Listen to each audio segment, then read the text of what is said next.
akwa Igbawa Igba na-eti bụ Igba Chukwu dịra awawa Igba Chukwu da akwụsị Igba Chukwu ka mụ na-eti Igba mụ na-achị Aya akome Igba mụ na-eti ndị obodo ji wede ebube Toski Nwoti Igba onye Enugwu-Ukwu ọ sị na egbe ya bụ Igba Chukwu. Yes, ọ Igba Chukwu ka anyị na-eti. Ọ ka o mee. Aka m akwụ ọtọ wee gwa unu wee zie n'ozi asị m zie mana asị nka nnọdụ anị na nchizi echizi.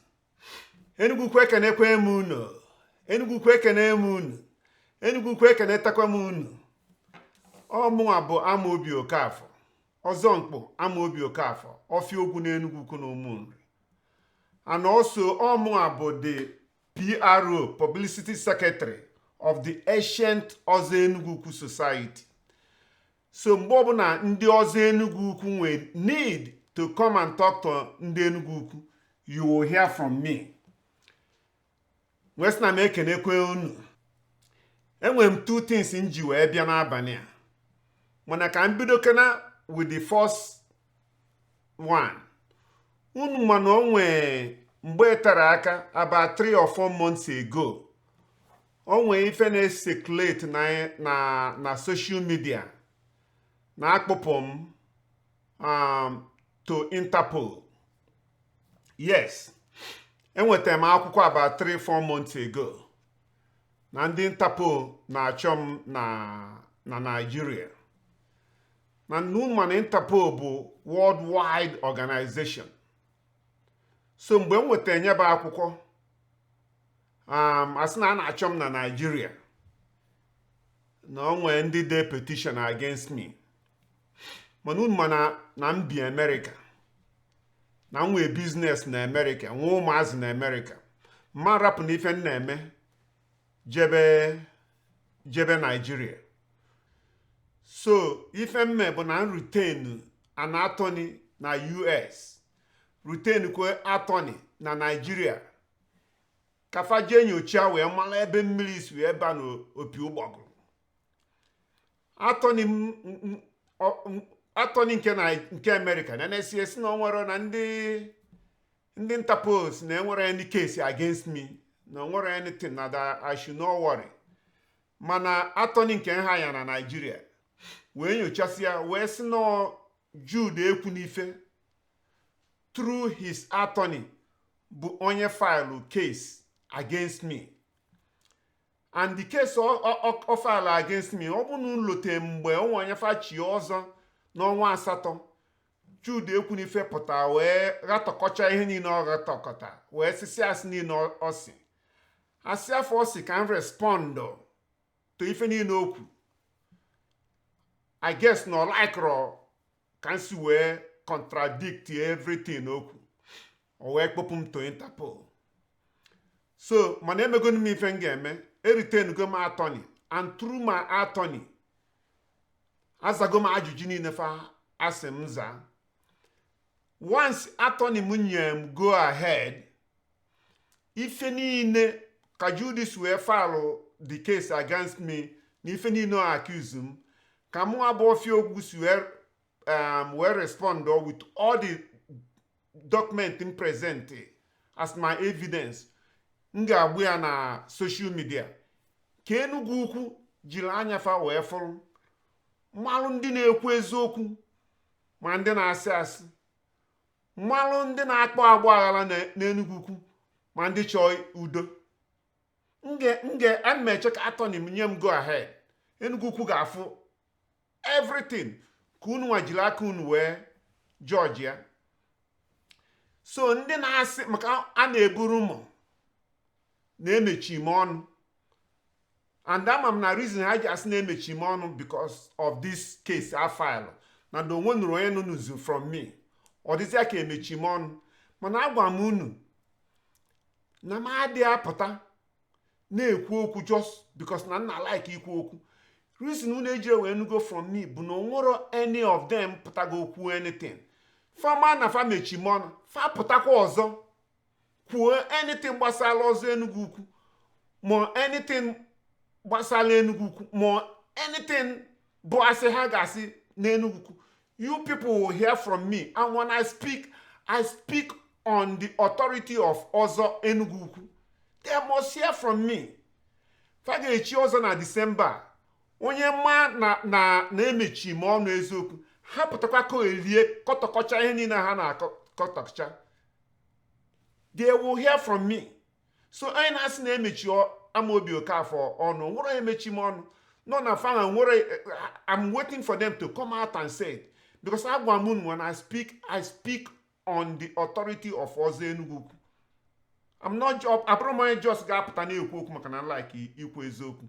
Ka Enugwu-Ukwu malụ maka Enugwu-Ukwu deserve ịma eziokwu, because when you don't know the truth, you will never make the right decision. So when ndị fa na-echisi ọzọ na-regret ya na because afa amara ife bụ eziokwu. So nwere onye emechi m ọnụ, nwere onye ga-emechi m ọnụ. So nke a bụ by the way. Mana the second reason nji wee bịa bụ ka m zie unu ozi ndị a ga-echi ọzọ na December, then ndị a ga-echikwa na 2026. So list anji kita ka ebe the list dị.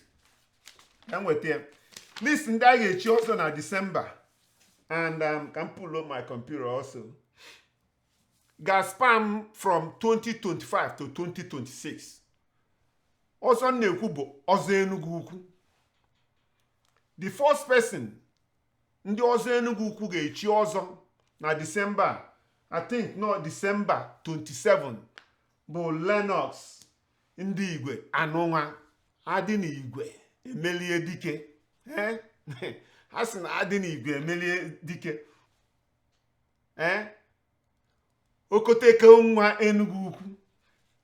Lennox is not a young girl. A na-akpọ ya young millionaire. Ha! Agụ gbaji ụkwụ mgbada abịa ụgwọ. Unu need ịma Lennox mgbe ọ ka dị nwa boyoye. Lennox enyochachago nyocha wee sị na ọ chọọ ịbịa chi ọzọ ebe eziokwu dị. Unu mana na mgbe ndị ECDU dị izulu ego AEI, Lennox Anụnwa na Elue bụ onye fight wee make sure na ofu mkpụrụ ego AEI ajere anywhere. Without Lennox Anụnwa na nwanne ebu Jude ndị nọ LA, ego anyị aka na. Mana Lennox a si gị kwụrụ ọsị gị gbaba ịgbaba. O mesigo investigation ya wee sị na n'ọfịa dị ulu na Ọsọfịa ga-ekpunye okpu ọzọ na December anụ. Ya Lennox, anyị ekene gị. Ndị a sị na enough is enough. Ha ka ga-aja na line na anyị si na fachi ịnọ ebe eziokwu nọ na okenye adị anọ n'ụlọ ewu amụọ n'ọgbelu. Anyị chisie Lennox Anụnwa, anyị eje Enuavon. Anyị abanye Enuavon wee chie Dilibe Omesu. Anyị ga-echi Dilibe Omesu ọzọ mkpọ. Ọbanwe eze ekene gị. Dilibe si na ọ ga-echi ọzọ nne ya chi. I mean it's natural na ọ ga-echi ọzọ nne ya chi. Eni drom ịkọlụ unu onye Omesu bụ. Onye ọbụla bụ onye Enugwu-Ukwu tolitego mgbe Omesu bụ PG ma ọlụ Omesu lụ n'Enugwu-Ukwu wee malụ ka o si wee jikọta all the leaders of thought dị n'Enugwu-Ukwu wee lụọ ọlụ PG n'Enugwu-Ukwu. Ọbọkọ ife ha na-eme tata akpọta onye ama ndị nwe afịa, onye ama nkwunwe okwu na public, na onye ọbụla na-achọ ka anụ afịa enweta ụmụ obele kọntraktị awụba na-akpa. No, mgbe Omesu alụsịa PG onwezi ihe mma na-eme n'Enugwu-Ukwu. Dilibe wee sị na n'ọzọ nne ya chi ka ọ ga-echi na lotekwa na mgbe Omesu nwụ n'ọfịa dị ulu gbapụrụ ya atalị n'ụkwụ. And as God will have it, ọkwanye bụ ọfịa dị ulu ga-echi Dilibe ọzọ na December anụ. ọba on the 29th ọ bụghị ka a ga-anọ maka ama m na it's not 3 days event. Atrọsị nga ama m na na-akwadosi ike 29, 30th and the 31st gbalatabe mbọ ọba ka anyị lachaba aka.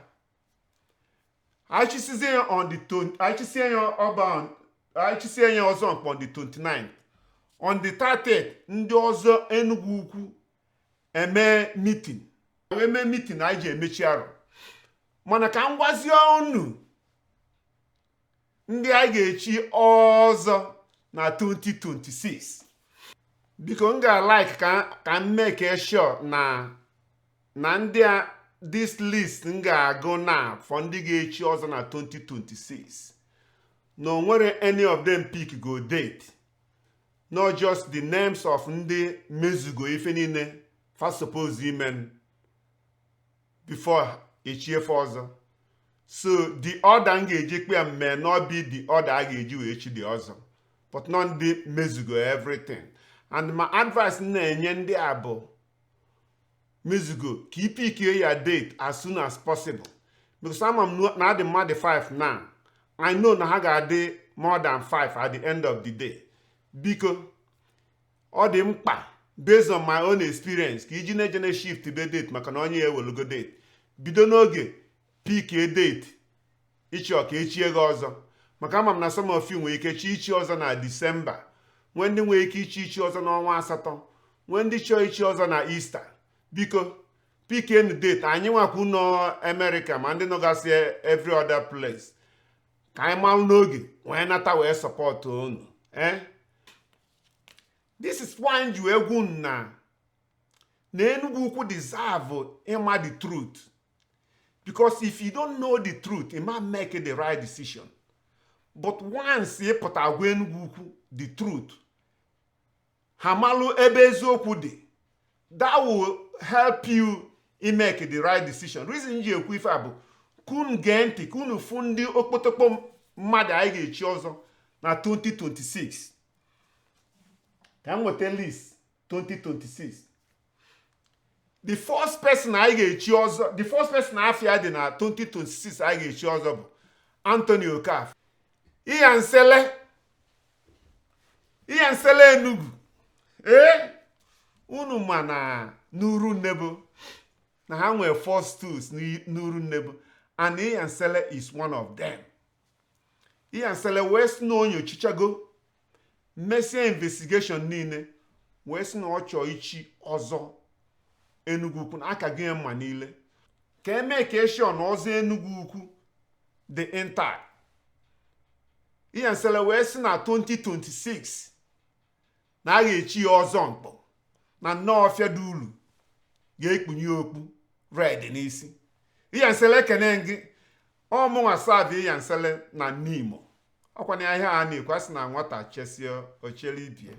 So ihe nsele ama ofia service ịmalụ nke ọbụla isi ka m mee gị dade m ga-emelụ gị.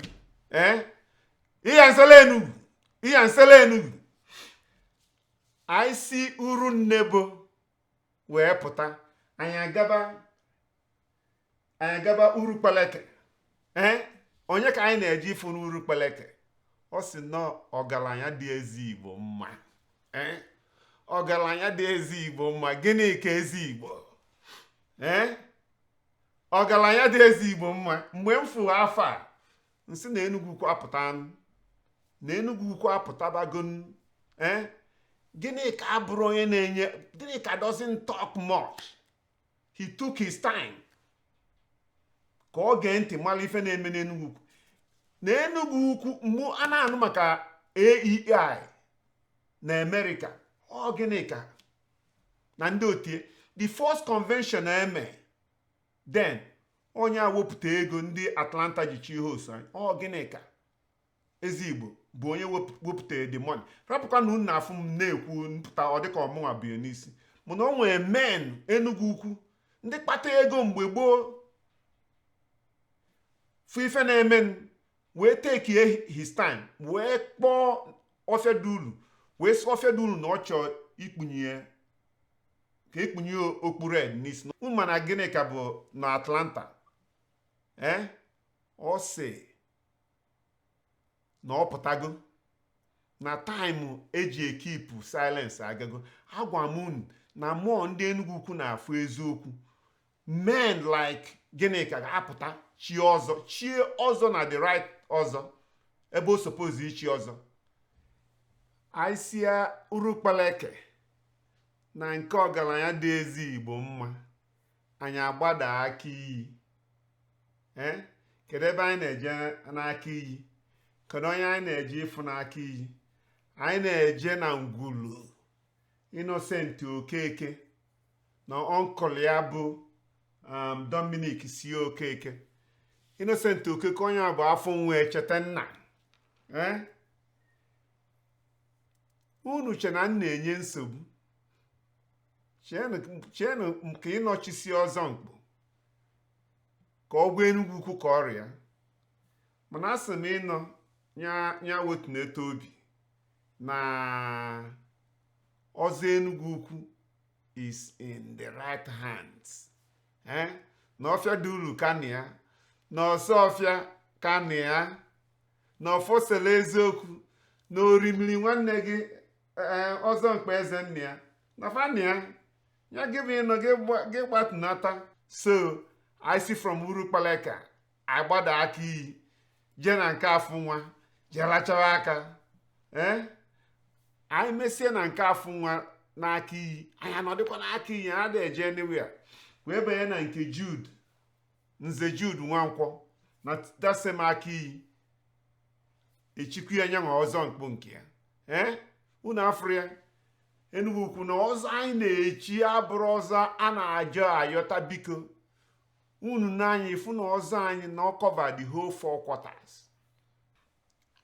This is reason ji gwa unu na Enugu-Ukwu need ịma the truth. Maka once ịma the truth, you make the right decision. Ọzọ ọfịa dị ulu na ọsọ ọfịa na-echi abụrụ